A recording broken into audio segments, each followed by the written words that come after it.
Budget సమావేశాలల్లో ఉన్న వివరాలన్నీ తీసుకొచ్చి బయట పెడతా.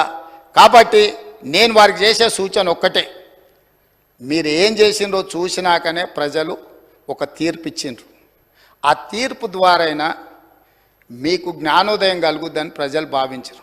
ఇంకా అదే అహంకారము, అదే అహంభావము, అవే చులకన మాటలు, ఎదురుగుండా వాళ్ళని కించపరిచే విధంగా మాట్లాడడం, ఈ వ్యవహారం మానుకోండి. అసెంబ్లీ ఎన్నికలలో 39 సీట్లలో మీకు మెజారిటీ ఇచ్చిండ్రు. పార్లమెంట్కి వచ్చేవరకల్లా 3 సీట్లకు పడిపోయింది.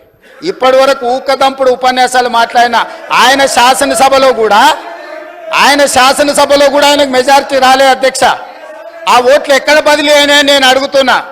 అసెంబ్లీలో డిసెంబర్లో 39 సీట్ల మెజారిటీ వస్తే పార్లమెంటుకు వచ్చేవరకల్లా 39 శాసనసభలలో 3 మిగిలిన అధ్యక్ష. ముందు ఆ పక్కలో కూర్చున్న మిత్రుడు ఏదో కష్టపడి ఓట్లే ఇచ్చినట్టున్నాడు.